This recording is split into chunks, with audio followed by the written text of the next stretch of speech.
Is it even possible to build a 1955 aluminium-bodied Tojeiro Bristol completely from scratch?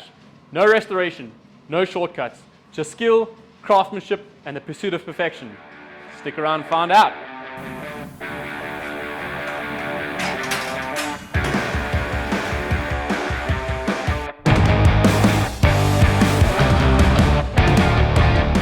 Here at Coach Book Classics, we're not reviving history, we're recreating it, piece by piece, from the ground up. So, can we bring this legend back to life? Obviously. Let's get it done. We've been swinging hammers for a couple hundred hours already, probably 70% completion of the car. But all that's left now is cleaning up the edges, wrapping it around the Tojeiro frame, and finishing welding the rear. That's what we're going to jump on today. So, here, what we're going to do. Grind the backsides down, planish the welds. Why are we going to do that? It's because these panels, as you can see, are not completely flush. So we just want to planish it, get it completely flush, add in a couple more tacks in between, and then blast the whole thing with a weld and get it done. So let's do it.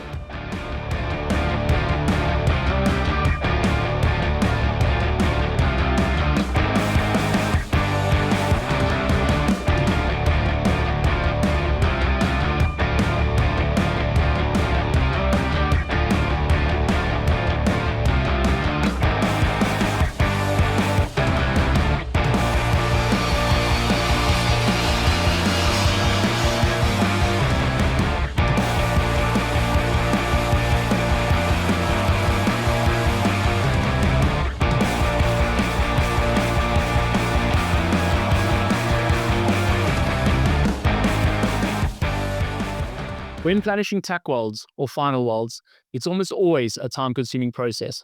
But honestly, you've just got to find some enjoyment in it. Don't rush it. Every time I try to speed things up, I end up overstretching the material. Then it's back to square one. Shrinking things down again, usually with oxyacetylene and water, or sometimes just a gas torch and a splash of water if the shrinkage needed is minor.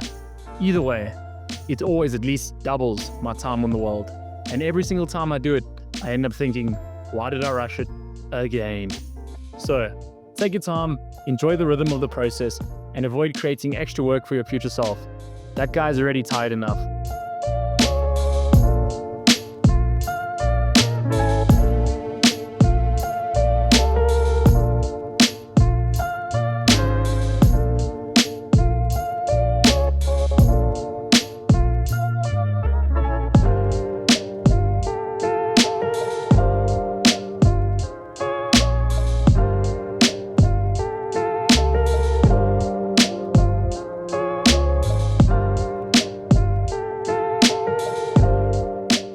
So I use a sandbag like this, or not like this, but any size sandbag, just one that's convenient you can hold on certain spots on the car. So here I was hitting off dolly a little bit and I hit too much, so now it's made a low. So what I'm going to do, I'm going to put the sandbag where I want to knock it up and then just hit just where I want it to come up. The sandbag kind of isolates it so that all around doesn't come up also, but essentially only your low spot is being knocked up. And that's what you see me doing when I have a sandbag on top and I'm underneath hammering it up. Not stretching, just moving the material up. I've planished the rest of these tack welds now. You can see it flows nicely. There's not one panel that's higher than the other. They are on the same level. So here I've stretched the material, but I need to stretch it a little bit more because they're not on the exact same plane yet. So I'm going to stretch these 3 tacks, maybe 4, I'll have a look. Just to get these 2 on the same plane, and then I'll add in a whole bunch more tacks. The difference in sound, you can hear, yep, it's hollow and it sounds like it's bouncing. It's not really giving a ping. So that'll be off dolly. Then when you're on dolly, you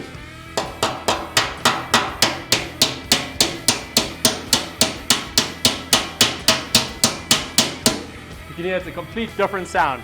So now, the reason it sounded off dolly for the first 5 or 6 blows was because my panels were on different planes. So it was essentially off dolly on the one panel, and then it just got them to the same level, and then it'll sound consistent again.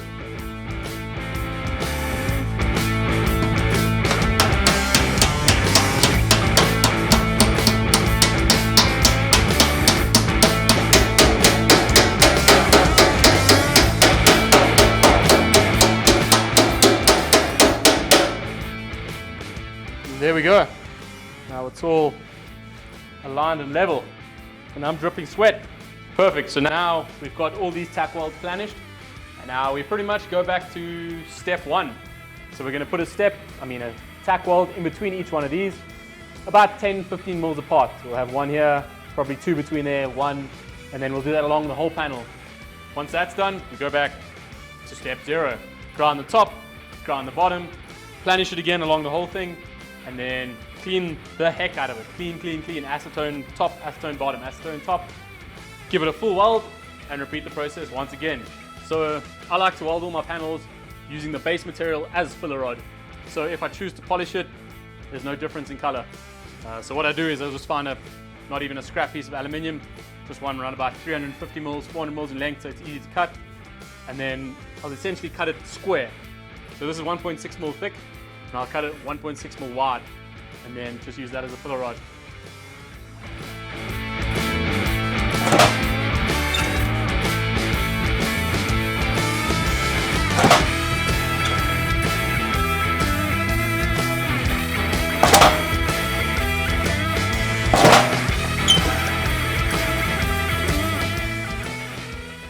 So basically, this is how I make my own welding rods. And you have a stack, probably 10% of them, it just goes straight to the scrap bin. That one, way too thick. And the majority of them are good. Let me see what else I can explain. This one tapers thick to thin, so it's just going to be annoying welding with it. Just toss it. Any other ones that are short or bent or almost like have imperfections in them, just toss them, it's cheap to make.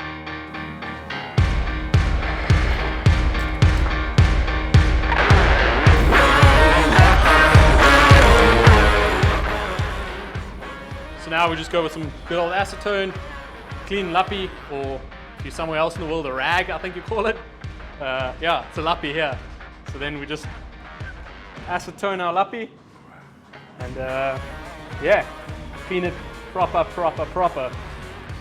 So you want to make sure all that soap we applied in the grinding, we want to get rid of it. Make sure that's all gone, along with any other impurities and dirt. Because aluminium it's a fussy one. When you try to weld it and it's dirty, it's just going to blow up black, make holes, not join, make like a soot-looking substance on the surface. It's just it's not a good time at all. So keep it clean.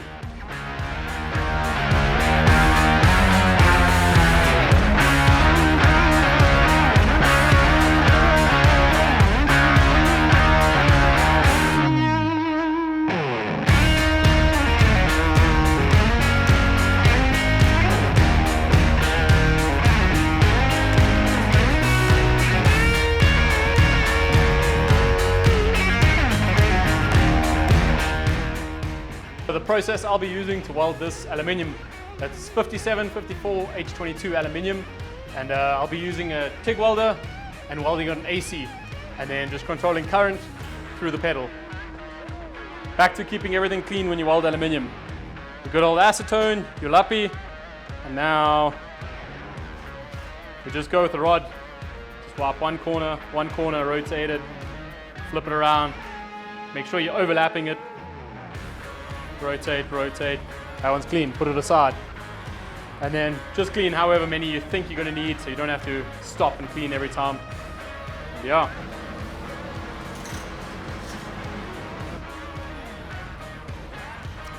There's another scrap. Look, it's far from square, too thick for my liking. We just take it and toss it in the bin. That's not there, but should go in the bin.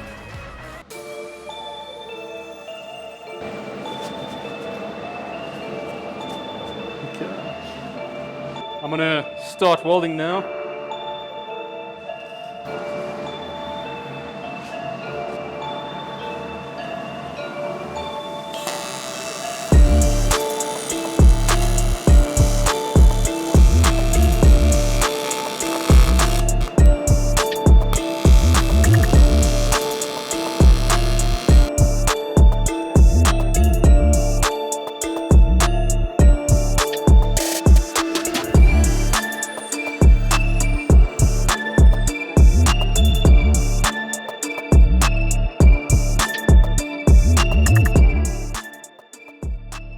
so every time you dunk your tungsten into the molten, don't be that guy.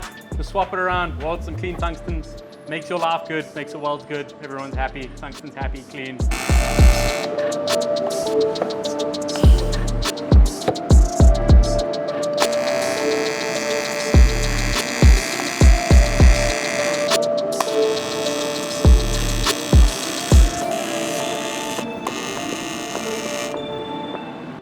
So that overlay of panels we have is from the change in temperatures of the panels. So as we're welding, it heats up, expands, the material moves further away, and as it starts cooling, if it doesn't line up perfectly, one just overlaps the other, and now it's overlapped. So all we want to do is stretch that material where we put the tack a little bit, just so that they no longer overlap, but they're perfectly in line now. And then there we go, we weld from there.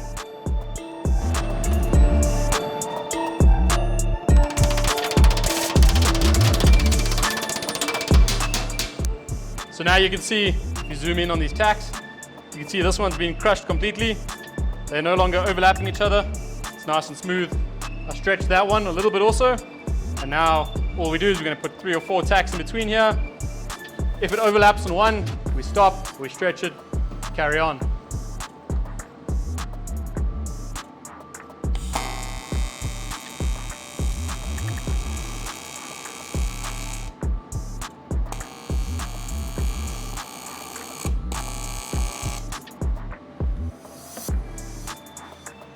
I'm going to be that guy. I got 1 tack left, I dunked the tungsten. We're just going to do the tack and call it a day.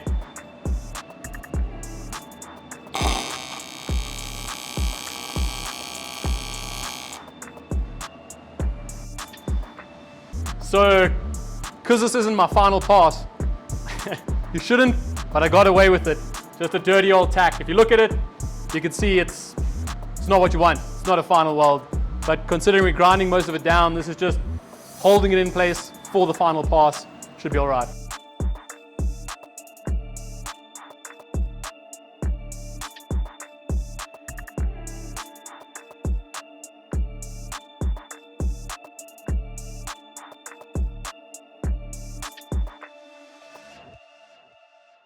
Okay, so here's a perfect example of what I meant earlier by knocking it up with a sandbag and just isolating your hits. So if you have a look here, you'll see the panel flows, drops, and then comes up again. So if I put this filler rod with the flow of the panel, you can see neatly where it drops down. So we're going to put our sandbag directly there on the low point, and then just hit around this area, starting from the outside, moving in. So we're going to hit here softly, softly, softly, softly, softly, till we get to the center. And that's going to avoid stretching the panel, but bring this nicely up into shape. Use a little sandbag, put this on top, exactly where our dent is. We want to match the radius of our hammerhead to the panel. So we're going on top here, you can't quite see, but this radius is slightly more radius. So I'm not going to be hitting it flat into it. Yeah.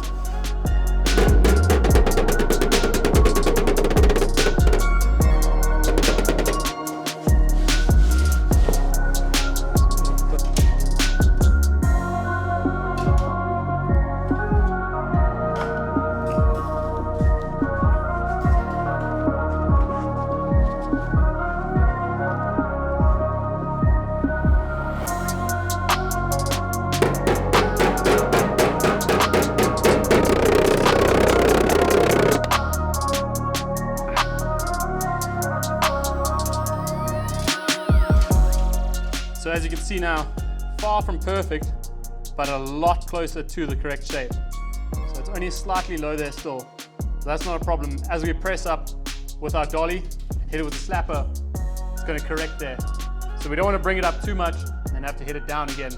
So all we're doing now is getting it close, but not perfect, and then going and planishing all the tack welds, welding the whole thing, and then we are worried about chasing perfection. Now, we finished putting all the tacks in between the original tacks, but the panel's all warped up and down from the heat, from cooling and heating up, cooling down, heating up. So now all we can do, roughly planish all the new tacks, planish all of them, get it looking somewhat straight, and then blast the whole thing with a weld along the whole joint grind it down, planish it. So you can have a look here, how the light runs straight in some lines, but near the tack welds, it makes waves. So we can see that's not perfect just by the light, far from perfect. So as we do the final pass of weld, planish it, 99.9% of those lines are going to be gone.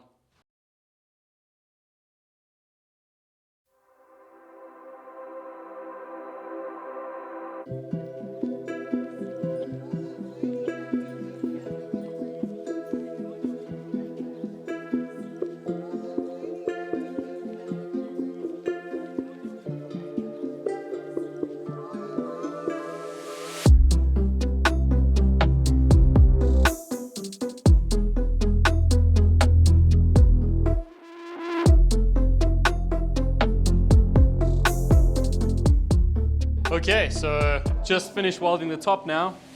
Far from happy, far from proud of this weld. I was just uncomfortable trying to get it done.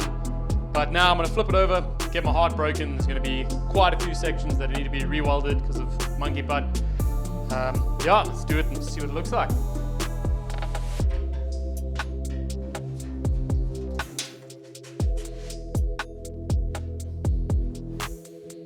So if you have a look here, most of it is good. I'm actually lying. Most of it's not good. That's good. There we can see there's a slight, almost like crack. There. We're gonna have to re-weld that from the backside here. There. This will be fine. Re-weld there. Unfortunately, it wasn't the cleanest weld, so we're gonna have to re-weld most of it. But it is what it is. We'll planish it and get it straight again.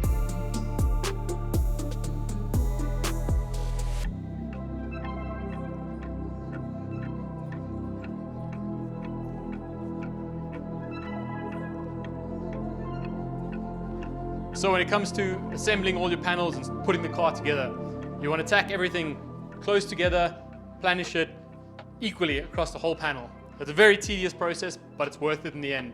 We do this so that when we go over the whole thing with a weld, it all warps somewhat evenly and it's easier to planish. Yeah, so on this weld, didn't go too well, didn't go to plan. So I had to weld both sides, which is even worse now. Introduces more heat, double the heat into the panel, which is double the distortion pretty much. So when it comes to planishing it, it's not going to be too fun.